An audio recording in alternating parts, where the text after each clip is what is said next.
Bonjour, je m'appelle Rachel, j'ai 30 ans, je suis réalisatrice et vidéaste. J'ai réalisé Cheveux Afro, qui est une série documentaire de 5 épisodes, gratuitement disponible sur TV5 Monde+, et je te donne rendez-vous à la fin de cette vidéo. Bienvenue Rachel, Merci pour ta présence. Merci. Et voilà, donc très honoré de ta participation au Shabbat Talks.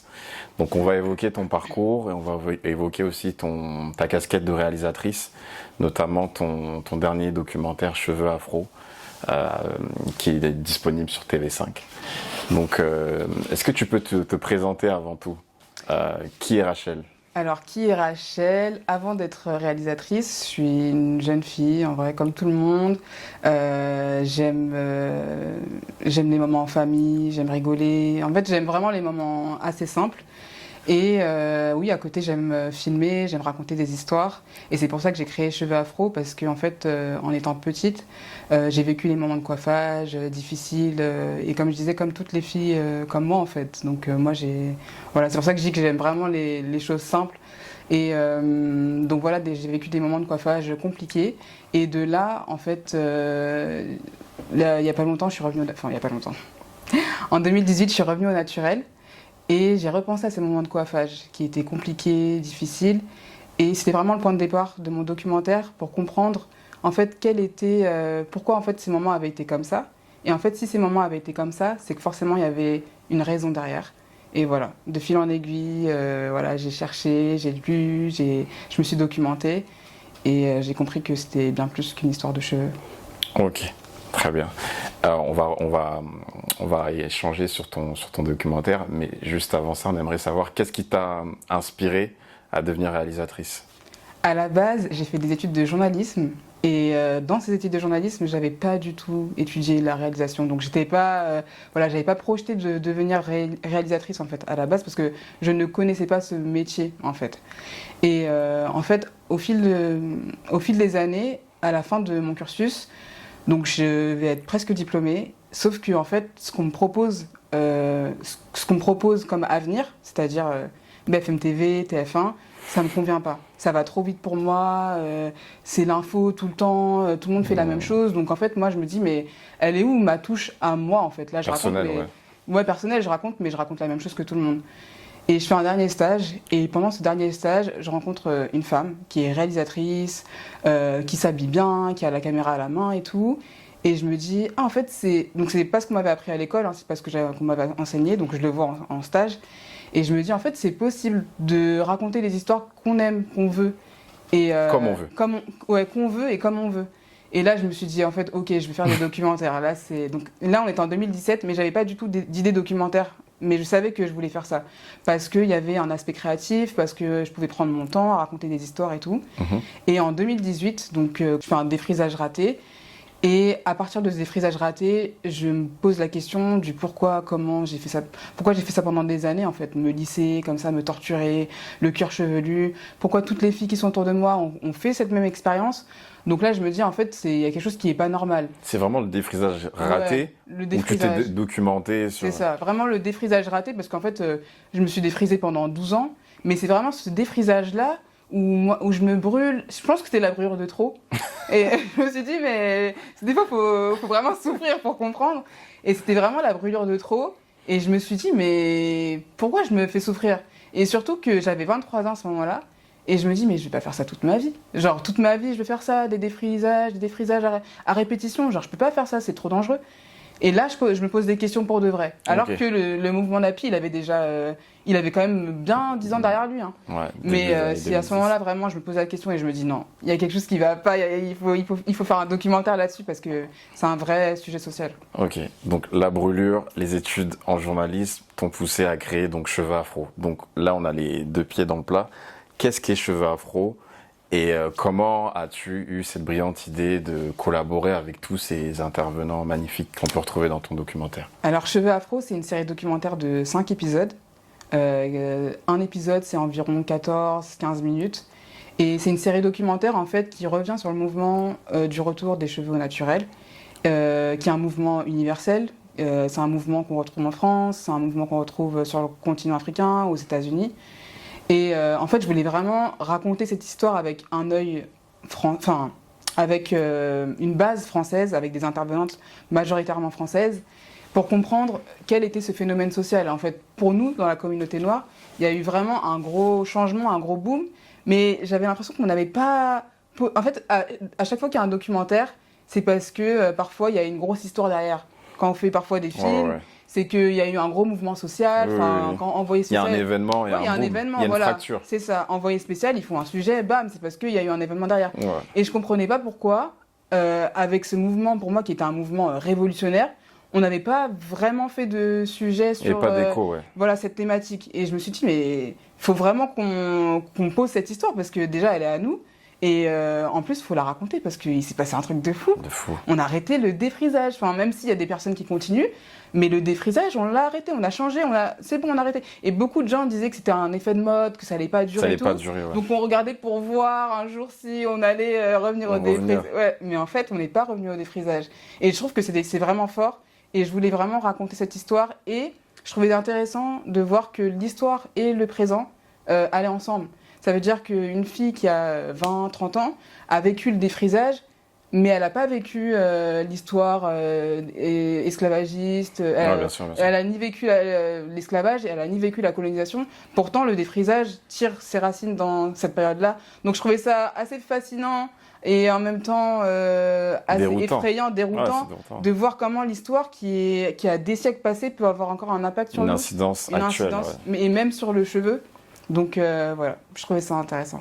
Voilà, en tout cas, très très très beau documentaire, facile aussi à consommer. C'est des épisodes de 12-13 minutes. Merci. Vraiment très digeste. Et alors, il y a de très beaux intervenants dans ton documentaire. Est-ce que c'était fastidieux à avoir accès à ces personnes-là? Tu as des personnes qui sont clés aussi dans le mouvement NAPI.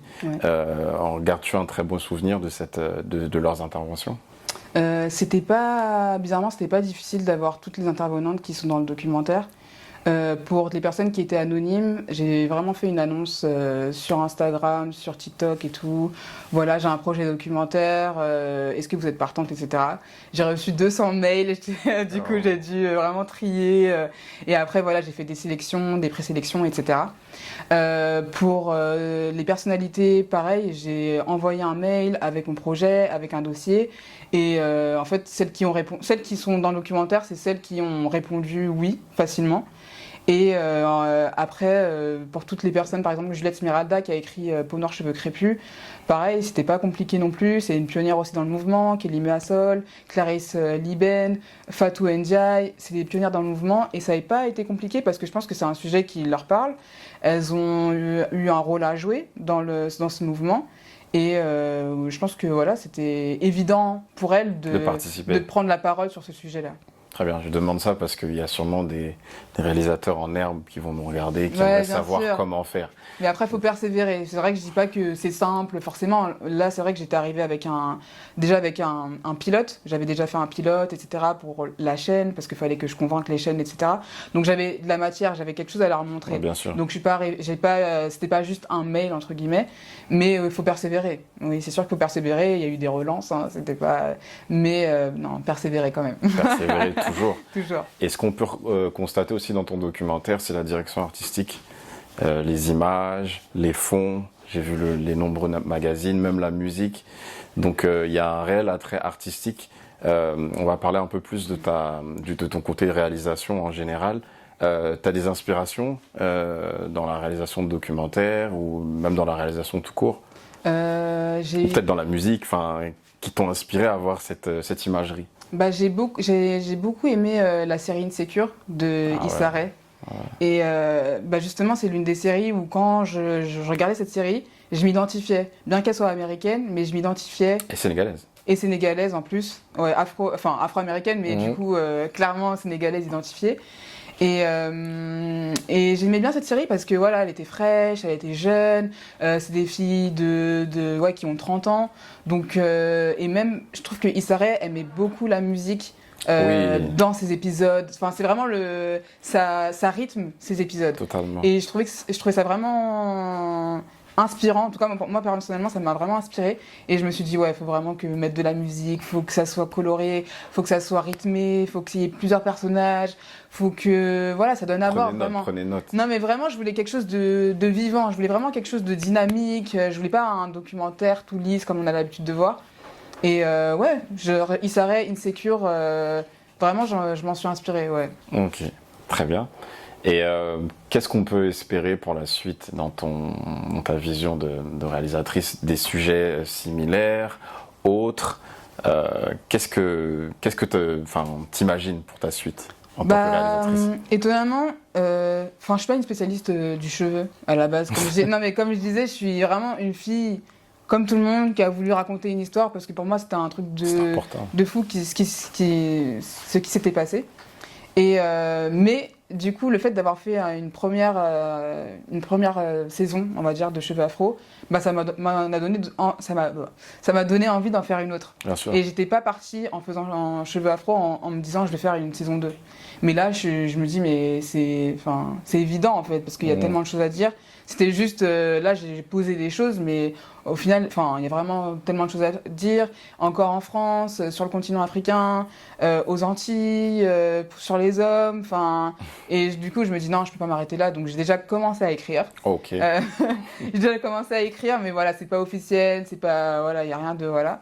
Mais j'ai commencé à écrire parce que, voilà, je voulais voir la faisabilité du truc, où ça pouvait aller, comment ça pouvait tenir. Et ouais, là, j'ai déjà trop d'images en tête et des fois, je me dis, Rachel, calme-toi, calme-toi, mais ouais, non, je vais pas m'arrêter là pour Cheveux Afro. Ok, très bien. Donc, avant de parler du continent africain qui nous est cher, on va parler aussi de la diversité des choses que tu peux faire derrière la caméra. Là, peut-être que tu prépares quelque chose pour une suite pour Cheveux Afro, mais est-ce qu'il y a d'autres sujets sur lesquels tu te vois te pencher ou tu as d'autres passions éventuellement dans la réalisation? D'autres sujets, toujours sur... moi, j'aime bien dire que j'aime bien faire des sujets pour les gens qui me ressemblent. Ok. Donc voilà, j'ai pas de thématique spécifique pour l'instant, à part le cheveu. À un moment, j'avais un documentaire je voulais faire un sujet documentaire sur le wax. Pas sur le wax en mode... mais vraiment l'histoire du wax, ce qu'il y avait derrière. Faut faire. Voilà, vraiment, non mais voilà, je l'ai écrit, etc. Et en fait, ça n'a pas pris. Enfin, j'avais une société de production, du coup, voilà, mais qui n'a pas donné suite. Donc là, comme je suis sur Cheveux Afro, c'est Cheveux Afro voilà, que je vais continuer à développer. Mais sinon, j'aimerais vraiment développer du contenu vidéo pour des marques. Ok. Que ce soit des marques afro ou non. Mais vraiment, voilà, filmer, réaliser du contenu pour des marques, pour vraiment mettre en avant leur savoir-faire, l'histoire de leur marque, leurs produits. Donc voilà, c'est deux choses différentes, mais c'est sur quelque chose que j'aimerais vraiment développer, que j'ai commencé à faire. Mais là, j'aimerais vraiment que ça prenne encore davantage. Très bien. Donc si on nous écoute, voilà, il y si aura vous ses avez coordonnées en bas, là, une marque sérieuse. uniquement sérieuse. Ouais. Donc voilà. Donc on va parler du continent africain, tes origines.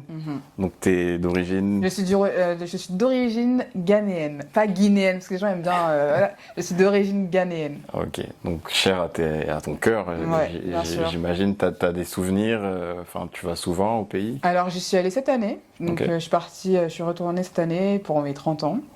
Et ouais, non, ça fait toujours du bien d'y retourner. Et comme j'y vais pas régulièrement, j'y vais tout. Là, ça faisait 6 ans que j'étais pas allée. En fait, c'est intéressant de voir comment ça change à chaque fois. Ouais. 6 ans, c'est rien, mais en même temps, c'est beaucoup. Il y a beaucoup de choses qui changent. Et là, par exemple, pour prendre des gommes du cheveu, comme j'étais sur le cheveu, je me disais, est-ce que le défrisage est toujours là? Est-ce que les personnes sont revenues à l'afro, à leurs cheveux afro et tout? Et j'ai constaté que beaucoup de personnes étaient revenues à leurs cheveux naturels. Beaucoup de personnes faisaient des locks, mais il y avait aussi encore beaucoup de personnes qui étaient défrisées. Et justement, j'ai eu une conversation avec ma cousine qui avait les cheveux défrisés. Et je lui ai dit, mais pourquoi tu fais encore ça Et sa réponse, du coup? Ouais, et elle m'a dit, mais mes cheveux sont durs. Et je lui ai dit, non, mais vraiment, je vais te montrer. Je t'assure qu'ils sont pas durs. Il y a plein de produits. Je te donnerai des conseils, je t'enverrai des vidéos et tout. Et elle m'a dit, non, genre, mes cheveux sont trop durs. Genre, vraiment, tu peux rien faire. Et je me suis dit, waouh, c'est incroyable parce que c'est longtemps que j'avais pas entendu ce discours. En tout cas, en France, c'est un discours qui peut être présent si on pose des questions ciblées autour de nous. Mais c'est pas quelque chose de général. En France, je pense qu'on a saisi que le cheveu afro, on pouvait le coiffer avec les bons produits, etc. Mais du coup, ça m'a vraiment étonnée Qu'elle dit ça. qu'elle me dise ça. Mais en même temps, je me suis dit, bah, elle fait avec ce qu'elle a reçu comme information à son époque, en fait. Et du coup, actuellement, enfin, elle a changé sa routine ou... Non. Elle n'a pas changé sa routine. Non, elle n'a pas changé sa routine. Mais bon, il faut que c'est de l'éducation. Après, je peux pas lui en vouloir parce qu'on Bon, a après, si elle est heureuse avec ses cheveux, Ouais, mais je suis sûre qu'elle peut être heureuse avec ses cheveux naturels. on verra avec le temps. Ouais, bien sûr, on verra avec le temps. Mais voilà, chacun de toute façon son parcours. Et chacun prend ses choix aussi en fonction. Absolument. Justement, avec le temps, est-ce qu'on peut imaginer des projets sur le continent, que ce soit au Ghana ou ailleurs? Bien sûr, bien sûr. Mais après, c'est toujours des idées que voilà, je pose sur papier ou qui sont dans ma tête. Mais pour le Ghana, oui, j'aimerais faire un documentaire sur le Ghana, sur sa culture, surtout en tant que francophone. C'est pas un pays que les gens ont forcément envie d'explorer à côté de la Côte d'Ivoire ou le Sénégal, par exemple. Pourtant, l'histoire est très riche. Oui, voilà, l'histoire est très riche, mais c'est vrai qu'en tant que francophone, c'est pas un pays vers lequel on va se tourner.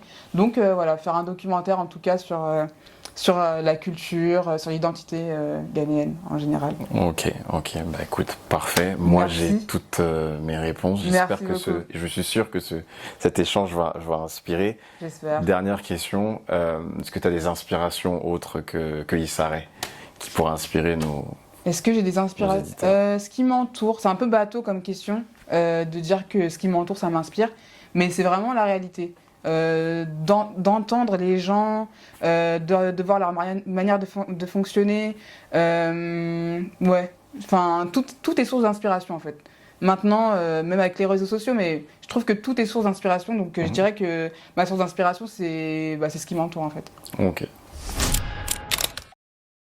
Ce que je donnerais comme conseil à une personne qui a 16, 20 ans, voire même 30 ans, c'est quelque chose qu'on a souvent l'habitude de dire, mais de persévérer, parce que mon idée documentaire, moi, je l'ai eu en 2018, mais je l'ai réalisé en 2024. Donc, persévérer, et je suis sûre que ça finira par se réaliser, votre projet. Donc, voilà, persévérer.